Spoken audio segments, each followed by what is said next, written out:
বনি আদম যখন মায়ের গর্ভ থেকে ভূমিষ্ঠ হয়, একটা সাদা দিল নিয়ে দুনিয়াতে আগমন করে, ঠিক কিনা বলেন?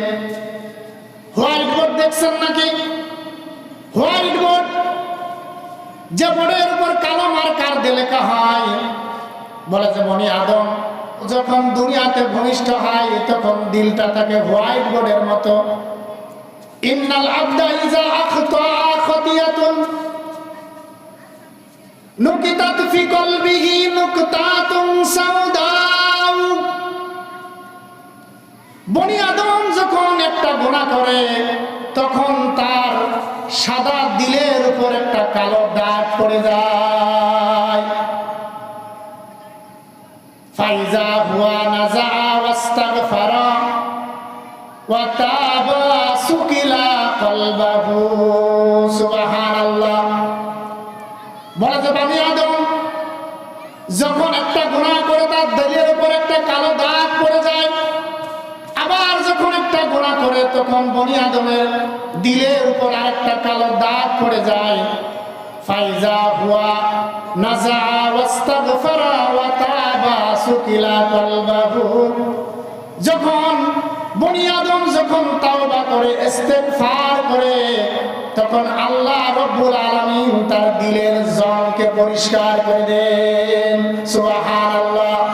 प्यारा नबी कितना प्यारा नबी। या अय्युहल्लज़ीना आमनू या अय्युहल्लज़ीना आमनू ज़कुरुल्लाहा ज़िक्रन कसीरा वसब्बिहूहु बुक्रतन व असीला। जरा बोलें अल्लाहु अकबर। আল্লাহ রাব্বুল আলামিন দুনিয়ার ঈমানদার বান্দা-বান্দীদেরকে, দুনিয়ার বিশ্বাসীদেরকে ডাক দিয়ে আল্লাহ রাব্বুল আলামিন বলতেছেন, হে ঈমানদার বান্দা-বান্দীরা, হে বিশ্বাসীরা, তোমরা আমি রাব্বুল আলামিনের জিকির বেশি বেশি পরিমাণ করো। কোন সময় জিকির করবে? ওয়াসাব্বিহুহু বুকরাতান ওয়া আসীলা।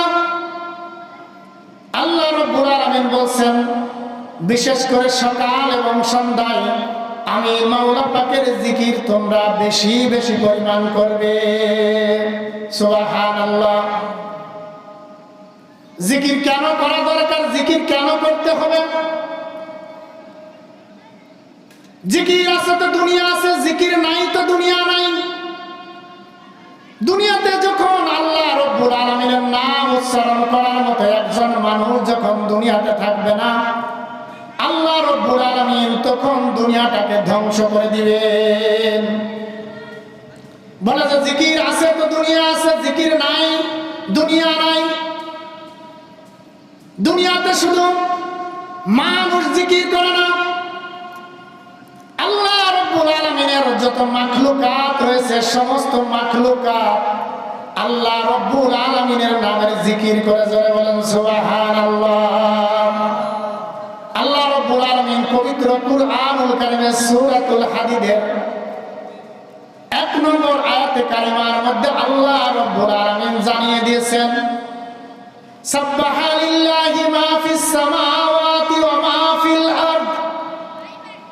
আল্লাহ রাব্বুল আলামিন জানিয়ে দিয়েছেন, আসমান এবং জমিনের মধ্যে যত মাখলুকাত রয়েছে সমস্ত মাখলুকাত আমি মাওলা পাকের তাসবিহ পাঠ করে। জোরে বলেন সুবহানাল্লাহ। সুতরাং মানুষ আল্লাহ রাব্বুল আলামিনের তাসবিহ পাঠ করে না, আল্লাহ রাব্বুল আলামিনের নিয়ামতের শুকর আদায় করে না, কিন্তু আসমান এবং জমিনের মধ্যে যত মাখলুক রয়েছে সমস্ত মাখলুকাত আল্লাহ রাব্বুল আলামিনের নামের জিকির করে। সুবহানাল্লাহ। সুতরাং প্রিয় ভাইরা আমার, জিকির কেন করব? জিকির করা কেন দরকার? বলে যে বনি আদম যখন মায়ের গর্ভ থেকে যখন ভূমিষ্ঠ হয়, তখন বনি আদম যখন মায়ের গর্ভ থেকে ভূমিষ্ঠ হয় একটা সাদা দিল নিয়ে দুনিয়াতে আগমন করে, ঠিক কিনা বলেন? দেখছেন নাকি? হোয়াইট বোর্ড, যে বোর্ডের উপর কালো মার্কার দিয়ে লেখা হয়, বলে যে বনি আদম দুনিয়াতে ভূমিষ্ঠ হয় তখন দিলটা থাকে হোয়াইট বোর্ডের মতো। ইন্নাল আবদা ইজা আখতা খাতিয়াতুন নুকিতাত ফি কলবিহি নুকতাতুন সাউদাউ। বনি আদম যখন একটা গুনাহ করে তখন তার সাদা দিলের উপর একটা কালো দাগ পড়ে যায়। ফাইজা হুয়া নাজা ওয়াস্তাগফারা ওয়া তাবা সুকিলা কলবাহু। সুবহানাল্লাহ। বলে যে বনি আদম যখন একটা গুনাহ করে তার দিলের উপর একটা কালো দাগ পড়ে যায়, আবার যখন একটা গুনাহ করে তখন বনি আদমের দিলের উপর আরেকটা কালো দাগ পড়ে যায়। ফাইজা হুয়া নাজা ওয়াস্তাগফারা ওয়া তাবা সুকিলা কলবাহু। যখন বনি আদম যখন তাওবা করে ইস্তেগফার করে তখন আল্লাহ রাব্বুল আলামিন তার দিলের জংকে পরিষ্কার করে দেন। সুবহানাল্লাহ। বলে আবার গুনাহ করে আবার কালো দাগ পড়ে, আবার গুনাহ করে আবার কালো দাগ পড়ে। এইভাবে গুনাহ করতে করতে তার ধবধবে সাদা অন্তরটা কালো হয়ে যায়, যেটাকে কোরআনের ভাষায় রন বলা হয়েছে, জং বলা হয়েছে। কি বলা হয়েছে বলেন? জং বলা হয়েছে। হুয়ার রানুল্লাযী যাকারাল্লাহু কাল্লা বাল রানা আলা কুলুবিহিম মা কানু ইয়াকসিবুন। আল্লাহ রাব্বুল আলামিন বলেন তাদের কৃতকর্মই তাদের অন্তরে জং ধরিয়ে দিয়েছে। কি ধরিয়ে দিয়েছে বলেন? তাদের কৃতকর্ম তাদের অন্তরে জং ধরিয়ে দিয়েছে। সুতরাং বনি আদম যখন একটা গুনাহ করে তখন তার দিলের উপর একটা কালো দাগ পড়ে যায়, আবার যখন একটা গুনাহ করে আবার একটা কালো দাগ পড়ে যায়। এইভাবে গুনাহ করতে করতে বনি আদমের কলবটা একেবারে অন্ধকারে ছেয়ে যায়। কি হয়ে যায়? অন্ধকারে ছেয়ে যায়। সুতরাং দুনিয়াতে কাপড় পরিষ্কার করার জন্য কি আছে বলেন? কি আছে? সাবান রয়েছে, ওয়াশিং পাউডার রয়েছে, ঠিক কিনা বলেন? আর বান্দার যদি দিলের উপর যদি কালো দাগ পড়ে যায়, গুনাহের দাগ পড়ে যায়, তাহলে পরিষ্কার করার জন্য কোনো উপায় আছে না নাই? আছে না নাই? সেটা হলো কি? রাসূল কারীম সাল্লাল্লাহু আলাইহি ওয়াসাল্লাম হাদিসের মধ্যে বলেছেন, লিকুল্লি শাইইন সিকালাতুন ওয়া সিকালাতিল কুলুবি যিকরুল্লাহ। যারা বলেন সুবহানাল্লাহ। রাসূল কারীম সাল্লাল্লাহু আলাইহি ওয়াসাল্লাম বলেন, প্রত্যেকটা জিনিস ধৌত করার জন্য, পরিষ্কার করার জন্য একটা রেত রয়েছে। বলে যে দেখবেন একটা লোহা যদি মাটির উপর রেখে দেন, তাতে যদি পানি লাগে, মাটি লাগে, আস্তে আস্তে জং ধরে যায়, ঠিক কিনা বলেন? এক সময় জং ধরতে ধরতে ওই লোহাটা খেয়ে যায়, ঠিক কিনা বলেন? ওই লোহার যদি জং আপনাকে দূরীভূত করতে হয়, ওই লোহার জং যদি আপনাকে মুক্ত করতে হয়, তাহলে কি করতে হবে? কামার দেখবেন হাপড়ের মধ্যে, হাপড়ের আগুনের মধ্যে ঢুকায়, লাল টকটকে হয়, তারপর হাতুড়ি দিয়ে বাড়ি মারে, ঠিক কিনা বলেন? বনি আদম যখন একটা গুনাহ করে একটা কালো দাগ পড়ে যায়, আবার যখন গুনাহ করে তখন আবার একটা কালো দাগ পড়ে যায়। বলে যে গুনাহ করতে করতে ওই ধবধবে কলবটা আর সাদা থাকে না, ওই কলবটা এক সময় কালো হয়ে যায়, ঠিক কিনা বলেন? কি হয়ে যায়? কালো হয়ে যায়। যখন অন্তরটা কালো হয়ে যায় তখন আর নামাজ ভালো লাগে না, কোরআন তেলাওয়াত ভালো লাগে না, ঠিক কিনা বলেন? লাগে নাকি? ওয়াজ ভালো লাগে না, হুজুরদের কথা ভালো লাগে না। কারণটা কি? কারণটা কি? তার দিলের মধ্যে একটা কালো দাগ পড়ে গেছে। ওই দিলের মধ্যে যে দিলটা সাদা ধবধবে ছিল, ওই দিল আর নাই, ওই দিলটা এখন কালো কুচকুচে হয়ে গেছে, ঠিক কিনা বলেন? এখন তো হারিকেন না, আপনাদের বাড়িতে কি হারিকেন আছে? এখন হারিকেন না, এখন তো ইলেকট্রিসিটি হয়ে গেছে, ঠিক কিনা? দেখবেন আমরা ছোটবেলায় হারিকেনের আলোতে পড়ালেখা করছি, ঠিক কিনা? এই হারিকেনের আলো, ভিতরে আলো জ্বলে, আগুন জ্বলে না? এই আগুনে আবার এক ধরনের কালি ওড়ে, ঠিক কিনা? মোমবাতিতে আবার এরকম কালি ওড়ে না, ওড়ে নাকি? কেরোসিনের তেল, ওই তেলের থেকে যে আগুন জ্বলে ওটা থেকে আবার ধোঁয়া, একটা কালো ধোঁয়া বের হয়। তাই যে পরিষ্কার করে চকচক করে আপনি কাজটা লাগাইছেন, লাগানোর পরে বলেন ওই হারিকেন ভালো আলো হয় না? ঘর আলোকিত হয় কি হয় না? হয় কি হয় না? কিন্তু ওই হারিকেন, ওই কাজটা যদি একদিন, 2 দিন, 3 দিন যদি পরিষ্কার না করেন, ওই কাজটা কি আর সাদা থাকে নাকি বলেন? কি হয়ে যায়? স্বচ্ছ থাকে নাকি বলেন? কুচকুচে কালো হয়ে যায়। ভিতরে আগুন ঠিকই জ্বলে, ভিতরে আলো ঠিকই জ্বলে, কিন্তু 3-4 দিন পরিষ্কার না করার কারণে বলেন আলো ঠিকই জ্বলে, কিন্তু ওই হারিকেনে ঘর আলোকিত হয় না, ঠিক কিনা বলেন? বলে যে বান্দার দিলটা হলো কাচের মতো, কিসের মতো বলেন? আমার কথা বুঝতেছেন? একটু সাড়া দিয়েন বাবাজিরা। ওই দিলটা একটা কাচের মতো, কিসের মতো বলেন? একটা কাচের মতো। দেখবেন একটা কাচের পাত্র, ওর ভিতর দেখবেন ভালো কিছু অ্যাকোয়ারিয়াম আছে, যার ভিতরে ছোট ছোট সোনালী কালারের মাছ থাকে, বিভিন্ন রং বেরঙের মাছ থাকে, ঠিক কিনা বলেন? ঘরের সবার সৌন্দর্য বর্ধন করার জন্য এই ঘরের ভিতরে অ্যাকোয়ারিয়ামের ভিতরে মাছ দিয়ে রাখে, ঠিক কিনা বলেন? দেখা যায়। এখন ওই অ্যাকোয়ারিয়ামের পাশে যদি কাদা লাগে, শৈবাল জমে, সেদলি পড়ে যায়। আমাদের গ্রাম্য ভাষায় সেদলি বলে, কি বলে বলেন? বলেন এক সময় কি ওই কাছের ভিতরে কি আছে এটা দেখা যায় নাকি বলেন? দেখা যায় না। পানি পাল্টানো লাগে, পরিষ্কার করা লাগে, ঠিক কিনা বলেন? বলে যে মানুষ যখন জন্মগ্রহণ করে তার দিলটা থাকে সাদা ধবধবে কাচের মতো পরিষ্কার। বলে যে বান্দা যখন সাবালক হয়, ইন্নাল আবদা ইযা আখতা খতিয়াতুন নুকিতাত ফি কলবিহি নুকতাতুন সাওদাউ।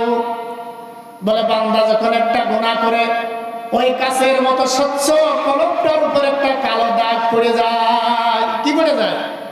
একটা কালো দাগ পড়ে যায়। আবার গুনাহ করে, আবার একটা দাগ পড়ে, আবার গুনাহ করে, আবার একটা কালো দাগ পড়ে। এইভাবে কালো দাগ পড়তে পড়তে পড়তে পড়তে বান্দার দিলের কোথাও আর সাদা থাকে না, ওটা কালো হয়ে যায়। যার কারণে বান্দার নামাজের কথা বলবেন, নামাজের দিকে যায় না, মসজিদের দিকে ধরে নিয়ে যায়, মসজিদের দিকে যায় না, বাজারের দিকে যায়। কিসে যায়? এত সুন্দর মাহফিল হচ্ছে, এই মাহফিল ভালো লাগে না, ওই যে মেলার মাঠ ভালো লাগে, ঠিক কিনা বলেন? ওই যে মেলার ভিতরে বাদাম কিনে গল্প গুজব করতে ভালো লাগে, এই জায়গা ভালো লাগে না। হুজুরের আলোচনা ভালো লাগে না, গান ভালো লাগে। কি ভালো লাগে বলেন? গান ভালো লাগে। হুজুরের ওয়াজ শুনতে ভালো লাগে না, রাতের বেলায় নর্তকীদের ডান্স দেখতে ভালো লাগে, বেপরদা নারীদের উলঙ্গ ডান্স দেখতে ভালো লাগে, ঠিক কিনা বলেন? এই জন্য এইরকম হালাত যদি আপনার আমার হয়, জেনে নিবেন আপনার দিলের অবস্থা ভালো না, আপনার দিলের অবস্থা খুব খারাপ। চিকিৎসা করা দরকার। কি করার দরকার বলেন? চিকিৎসা করার দরকার। চোখ যদি অসুস্থ হয়ে যায়, চোখের ডাক্তারের কাছে যেতে হয়।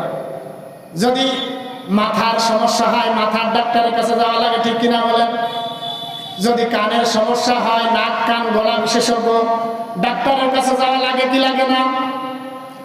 দিলের অবস্থা যদি খারাপ হয়ে যায়, কার কাছে যাইতে হয় বলেন? কার কাছে? আমার কথা একটু সায় দিয়ে, কার কাছে যাইতে হয় বলেন? আল্লাহওয়ালা ব্যক্তিদের কাছে, আলেম ওলামাদের কাছে যাইতে হয়, ঠিক কিনা বলেন? সুতরাং আপনি জেনে নিবেন আপনার দিলের অবস্থা খুবই খারাপ, চিকিৎসা করা দরকার। সুতরাং এই অন্তরকে যদি আপনাকে পরিষ্কার করতে হয়, তাহলে এরকম জিকিরের মাহফিলে আসা লাগবে। কোথায় বলেন? এরকম জিকিরের মাহফিলে আসা লাগবে। এই জিকিরের মাহফিলে যদি আসেন, জিকির করেন, তাহলে আল্লাহ রাব্বুল আলামিন আপনার দিলের ময়লা পরিষ্কার করে দিবেন। জয় বলেন সুবহানাল্লাহ। কি করা লাগবে? জিকির করা লাগবে। এই যে মজলিস, মনে হচ্ছে যে লোক সংখ্যা কম, ঠিক কিনা?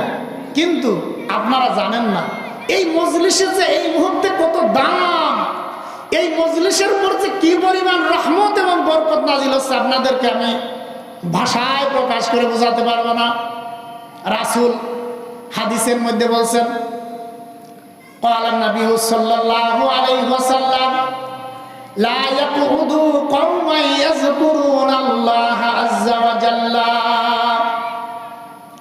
রাসূল কারীম সাল্লাল্লাহু আলাইহি ওয়াসাল্লাম বলেন, যখন কোন মানব দল, যখন কোন সম্প্রদায় একত্রিত হয়ে আল্লাহ রাব্বুল আলামিনের জিকির করে, ইল্লা খাফাতহুমুল মালাইকা, বলে যে আল্লাহ রাব্বুল আলামিনের রহমতের ফেরেশতারা ওই মজলিসের চতুর্পাশ বেষ্টন করে ফেলে।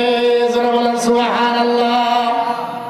ওয়া গাশিয়াতুহুমুর রাহমা, শুধু রহমতের ফেরেশতারা মাহফিলটাকে, এই প্যান্ডেলটাকে শুধু ঘিরে ফেলে এমন না, বলে যে ওয়া গাশিয়াতুহুমুর রাহমা, আল্লাহ রাব্বুল আলামিন ওই মাহফিলটাকে রহমতের চাদরে ঢেকে দেন। যারা বলেন সুবহানাল্লাহ।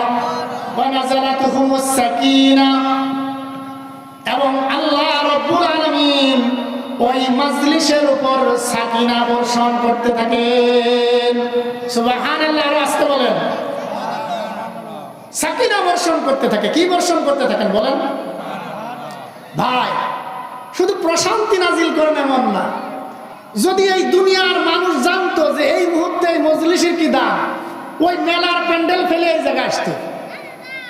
এটাকে আমি আমার ব্যক্তিগত কোনো কথা বলতেছি। রাসূল বলছেন যে শুধু রহমত নাজিল করেন না, সাকিনাই শুধু বর্ষণ করেন না, ওয়া যাকারাহুমুল্লাহু ফী মান ইনদাহু, আল্লাহ রাব্বুল আলামিন তার কিছু স্পেশাল ফেরেশতা রয়েছে, তাদের সাথে ওই মাজলিসে যারা যারা অ্যাটেন্ড করেছে তাদের নিয়ে আল্লাহ রাব্বুল আলামিন তাদের সম্পর্কে ফেরেশতাদের সাথে আলোচনা করতে থাকে। সুবহানাল্লাহ। এই যে আপনারা আসছেন না, আপনাদেরকে নিয়ে আল্লাহ রাব্বুল আলামিন ফেরেশতাদের সাথে আলোচনা করতেছেন। সুবহানাল্লাহ। এটা বিশ্বাস হয়? বিশ্বাস হয় ভাই? এটা ভাই না বিশ্বাস হওয়ার কিছু নেই। আল্লাহ রাব্বুল আলামিন পবিত্র কুরআনুল কারীমের মধ্যে বলছেন, ফাযকুরুনি আযকুরুকুম, ও বান্দা তুমি যদি আমাকে স্মরণ করো, আমি আল্লাহ রাব্বুল আলামিন তোমাকে স্মরণ করব। জোরে বলেন সুবহানাল্লাহ। সুতরাং এই মাজলিসটা হলো জিকিরের মাজলিস। এখানে আল্লাহ রাব্বুল আলামিনের নামের জিকির হবে, ঠিক কিনা বলেন? এখন জিকির হচ্ছে কি হচ্ছে না? জিকির মানে যে শুধু আল্লাহ আল্লাহ বলতে হবে তাই না। এই যে আমি কুরআন হাদিসের আলোচনা করতেছি, আপনারা বলতেছেন সুবহানাল্লাহ, আলহামদুলিল্লাহ, ঠিক কিনা বলেন? আল্লাহু আকবার, এটাও তো আল্লাহ রাব্বুল আলামিনের নামের জিকির, ঠিক কিনা বলেন? قال النبي صلى الله عليه وسلم أفضل الكلام أربعة سبحان الله والحمد لله لا إله إلا الله والله أكبر। রাসূল কারীম সাল্লাল্লাহু আলাইহি ওয়াসাল্লাম বলেন শ্রেষ্ঠ কালাম হলো চারটি। কয়টি বলেন? বলে শ্রেষ্ঠ কালাম হলো চারটি। আবার আরেক জায়গায় বলা হয়েছে আহাব্বুল কালামি ইলাল্লাহ আরবাআ, আল্লাহ রাব্বুল আলামিনের নিকট শ্রেষ্ঠ বাক্য হলো, প্রিয় বাক্য হলো চারটি। কয়টি বলেন? চারটি। এর মধ্যে প্রথম নাম্বার হলো সুবহানাল্লাহি ওয়ালহামদুলিল্লাহি লা ইলাহা ইল্লাল্লাহু আল্লাহু আকবার। জোরে বলেন সুবহানাল্লাহ। সুবহানাল্লাহ জোরে বলেন। জোরে বললে কি লস আছে? আল্লাহর নামে জিকির যত জোরে করবেন ততই লাভ, ঠিক কিনা বলেন? নেতা নেত্রীর নাম নিতে গেলে তো জোরে জোরে বলি, এক কাপ চার যে কি জোর, ঠিক কিনা বলেন? তাহলে আল্লাহর নামে জিকির করতে কেন ভয়? ভয় আছে নাকি বলেন? ভয় নাই, জোরে জোরে আল্লাহর নাম উচ্চারণ করবেন, ঠিক কিনা বলেন? বলে যে কেমন? আহাবুল কালামি আরবাআ, আল্লাহ রাব্বুল আলামিনের কাছে প্রিয় বাক্য হলো চারটি, সুবহানাল্লাহি ওয়ালহামদুলিল্লাহি লা ইলাহা ইল্লাল্লাহু আল্লাহু আকবার, সুবহানাল্লাহ।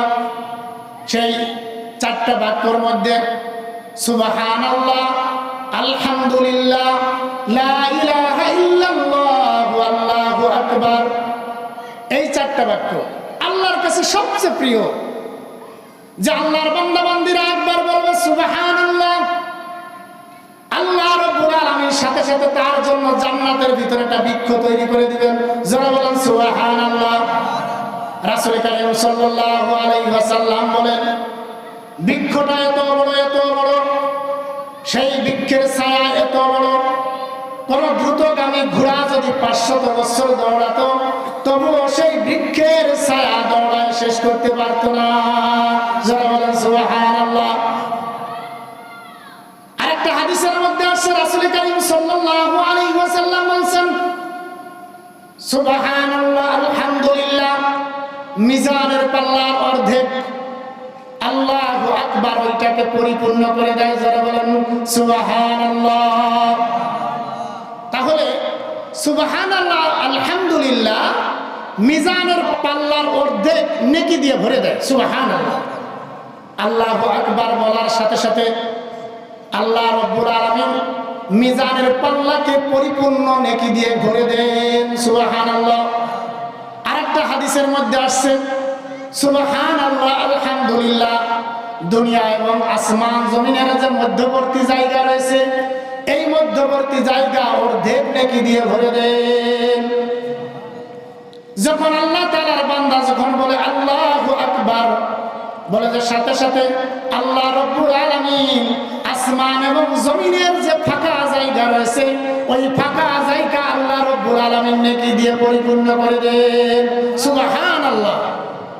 সুতরাং ফাযকুরুনি আযকুরুকুম, আপনি আল্লাহ তাআলাকে স্মরণ করবেন। আল্লাহ তাআলা কোথায় স্মরণ করবে আপনাকে? আমার কথা বোঝেন নাই? কোথায় স্মরণ করবেন? আসমানে। কোথায়? আরশে স্মরণ করবেন। কাদের সাথে বলেন? ফেরেশতাদের সাথে স্মরণ করবেন, ঠিক কিনা বলেন? যাকারাহুমুল্লাহু ফী মান ইনদাহু, আল্লাহ রাব্বুল আলামিনের স্পেশাল ফেরেশতাদের সাথে আপনাদের নিয়ে গল্প গুজব করতে থাকেন। ফেরেশতারা গিয়ে আল্লাহ রাব্বুল আলামিনের কাছে গিয়ে বলে, ইয়া রাব্বুল আলামিন, আল্লাহ রাব্বুল আলামিনের ফেরেশতারা এই যে মজলিসটাকে বেষ্টন করে রেখেছে, মজলিস যখন ভেঙে যাবে আল্লাহ রাব্বুল আলামিনের ফেরেশতারা আল্লাহ তাআলার কাছে যাবে। আল্লাহ রাব্বুল আলামিন সব জানেন, তারপরে আল্লাহ রাব্বুল আলামিন ফেরেশতাদেরকে জিজ্ঞাসা করে, ও ফেরেশতারা তোমরা কোথায় গিয়েছিলে? ফেরেশতারা বলে, ইয়া রাব্বুল আলামিন, দুনিয়াতে কিছু আল্লাহ তাআলার বান্দারা আপনার নামের জিকির করতেছিল, জান্নাতের কথা শুনে সুবহানাল্লাহ আলহামদুলিল্লাহ বলতেছিল, খুশি হইতেছিল। জাহান্নামের কথা শুনে চোখ দিয়ে অশ্রু বিসর্জন করতেছিল। বলে যে, হে আমার ফেরেশতারা, তাহারা কি আমার জান্নাত দেখেছে নাকি? বলে যে, না, আল্লাহ জান্নাত দেখে নাই, উলামায়ে কেরামের মুখ থেকে শুনেছে। বলে যে, হে আমার ফেরেশতারা, তারা কি আমার জাহান্নাম দেখেছে নাকি?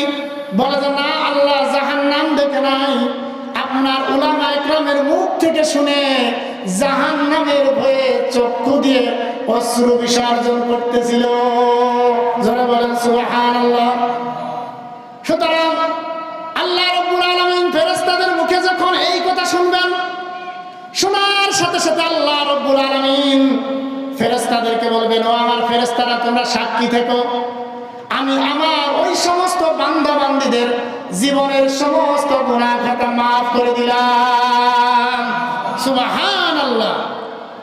একটা হাদিসের ভিতর আসছে, যখন আল্লাহ তাআলার বান্দা বান্দীরা যখন লা ইলাহা ইল্লাল্লাহ জিকির করে, আল্লাহ রাব্বুল আলামিনের আরশের পাশে দুইটা নূরের খুঁটি রয়েছে, এই নূরের খুঁটি কাঁপতে থাকে। কি করতে থাকে?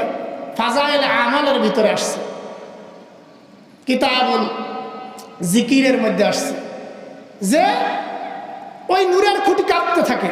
আল্লাহ সব জানে। তারপরে নূরের খুঁটিরে বলে, নূরের খুঁটি তুমি কাঁপো কেন, কি কারণে কাঁপো? ওই নূরের খুঁটির জুবান খুলে যায়। নূরের খুঁটি কয়, আল্লাহ দুনিয়াতে আপনার এক বান্দা আপনার কালেমার জিকির করতেছে, আপনার নামের জিকির করতেছে। ইয়া রাব্বুল আলামিন, যতক্ষণ পর্যন্ত আপনি আপনার ওই বান্দাকে ক্ষমা না করবেন, আমি নূরের খুঁটি কাঁপতে থাকা বন্ধ করব না। সুবহানাল্লাহ। আর আসতে বলেন, বলে যে যতক্ষণ না আপনি তাকে ক্ষমা করবেন ততক্ষণ পর্যন্ত আমি নূরের খুঁটি থামবো না। আল্লাহ রাব্বুল আলামিন নূরের খুঁটিকে বলে, ও নূরের খুঁটি তুমি থামো, আমি আমার ওই বান্দাকে মাফ করে দিলাম। قال النبي صلى الله عليه وسلم أفضل الذكر لا إله إلا الله وأفضل الدعاء الحمد لله। রাসূল কারীম সাল্লাল্লাহু আলাইহি ওয়াসাল্লাম বলেন, সবচেয়ে শ্রেষ্ঠ জিকির হলো লা ইলাহা ইল্লাল্লাহ, আর সবচেয়ে শ্রেষ্ঠ দোয়া হলো আলহামদুলিল্লাহ। যারা বলেন সুবহানাল্লাহ। দেখবেন হুজুর, ইমাম সাহেব, উলামা একরাম যখন দোয়া করে তখন বলে আলহামদুলিল্লাহি রাব্বিল আলামিন। সর্বপ্রথম আল্লাহ রাব্বুল আলামিনের নামের প্রশংসা করে দোয়া শুরু করে, ঠিক কিনা? রাসূল বলছেন আফজালুদ দুআই আলহামদুলিল্লাহ, সর্বশ্রেষ্ঠ দোয়া হলো আলহামদুলিল্লাহ। সুতরাং আল্লাহ রাব্বুল আলামিনের নামে জিকির যত বেশি করবেন, দিল আলোকিত হবে, দিল পরিষ্কার হবে। লিকুল্লি শাইইন সিকালাতুন ওয়া সিকালাতুন কুলুবি যিকরুল্লাহ। রাসূল কারীম সাল্লাল্লাহু আলাইহি ওয়াসাল্লাম বলেন, প্রত্যেকটা জিনিস পরিষ্কার করার জন্য রেত রয়েছে, আর অন্তরের কালিমা পরিষ্কার করার জন্য গুরুত্বপূর্ণ রেত হলো মাওলা পাকের জিকির। সুবহানাল্লাহ। সুতরাং আল্লাহ রাব্বুল আলামিনের নামে জিকির করার প্রয়োজন আছে না নাই? জোরে বলেন, আছে না নাই? জিকির করবেন তো সবাই। আল্লাহ রাব্বুল আলামিনের নামের জিকির যে ব্যক্তি করে, আল্লাহ রাব্বুল আলামিন ওই বান্দা বান্দীদের সাথে থাকেন। জোরে বলেন সুবহানাল্লাহ। আনা মা আল আবদি ইজা যাকারানি ওয়া তাহাররাকাত বি শাফাতাহু।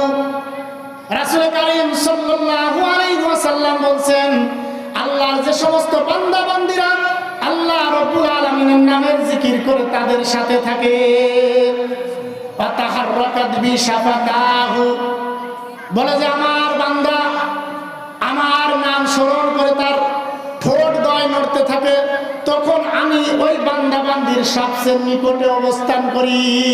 সুবহানাল্লাহ। কি অবস্থান করি? নিকটে অবস্থান করি। সুতরাং জিকির করলে লাভ না ক্ষতি? জোরে বলেন, লাভ না ক্ষতি? জিকির করবেন তো আল্লাহ তাআলার আপন হয়ে যাবেন। যারা আল্লাহ আল্লাহ বলে তাদেরকে আল্লাহওয়ালা বলা হয়, ঠিক কিনা বলেন? যারা বলে বাদাম বাদাম বাদাম, তাদেরকে কি কয় বলেন? কি কয়? বাদামওয়ালা কয়, ঠিক কিনা বলেন?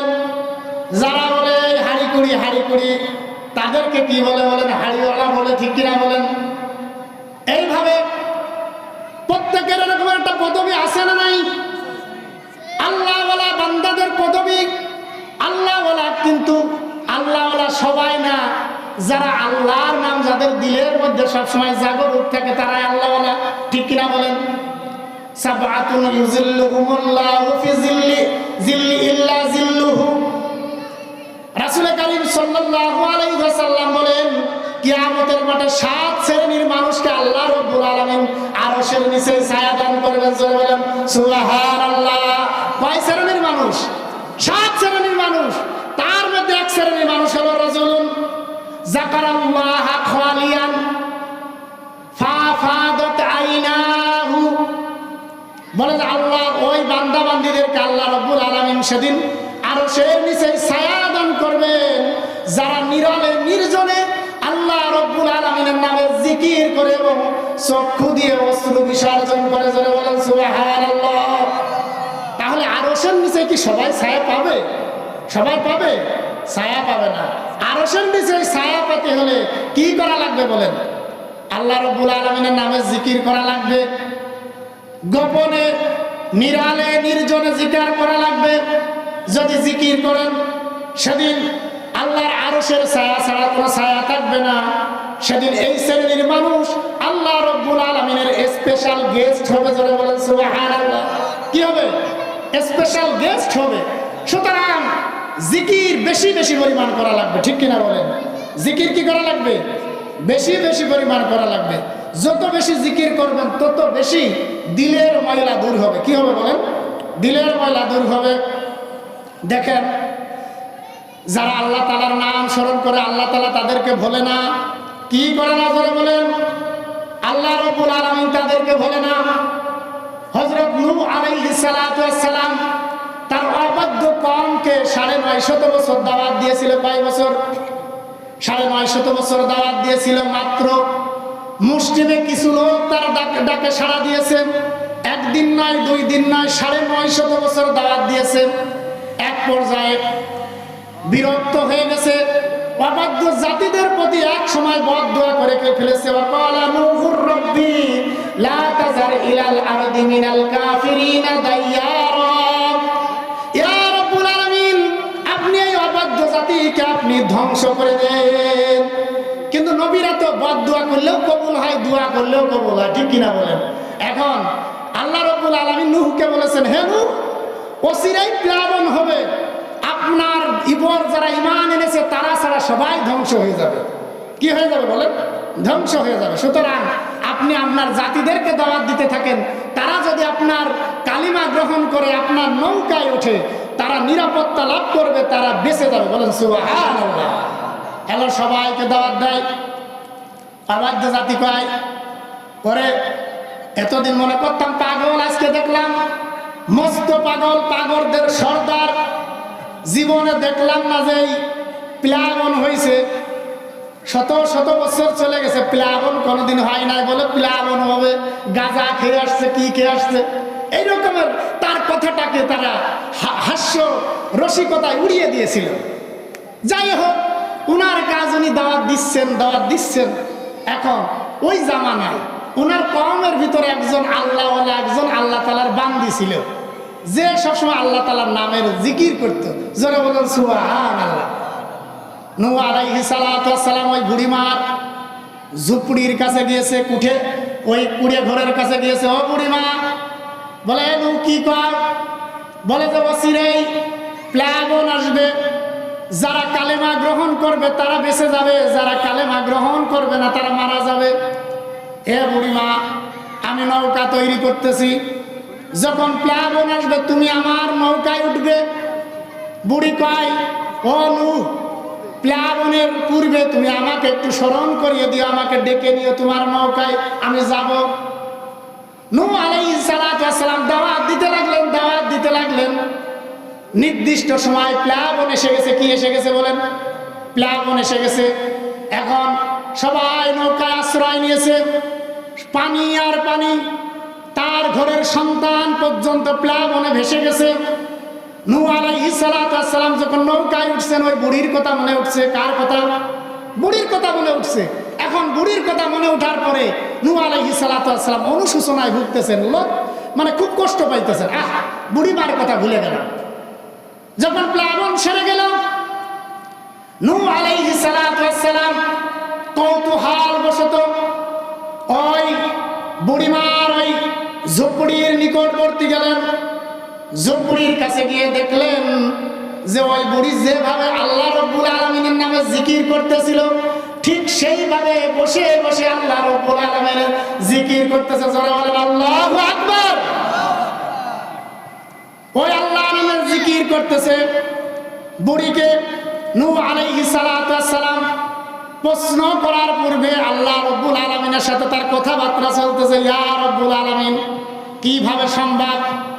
প্লাবনের সমস্ত পৃথিবী তলিয়ে গিয়েছে, বুড়ি কিভাবে জীবিত থাকলো আমার ব্রেনে আসতেছে না। ইয়া রাব্বুল আলামিন, কিভাবে বুড়ি বেঁচে গেল? এখন আল্লাহ রাব্বুল আলামিন কয় ও নূহ ফাযকুরুনি আযকুরুকুম, বুড়ি আমাকে ভুলে নাই, আমি আল্লাহ রাব্বুল আলামিন বুড়িকেও ভুলে নাই। যারা বলেন সুবহানাল্লাহ। সুতরাং আমি আমার নিজ জিম্মায় ওই বুড়ি মাকে আমি আল্লাহ রাব্বুল আলামিন বুড়িকে আমি হেফাজত করেছি। সুবহানাল্লাহ। বুড়িকে কি করেছি? হেফাজত করেছি। সুতরাং আপনি আল্লাহকে স্মরণ করবেন, আল্লাহ রাব্বুল আলামিন আপনাকে কি করবে? স্মরণ করবে। আমরা কিছু সময় মাওলা পাকে জিকির করি, লা ইলাহা ইল্লাল্লাহ, লা ইলাহা ইল্লাল্লাহ।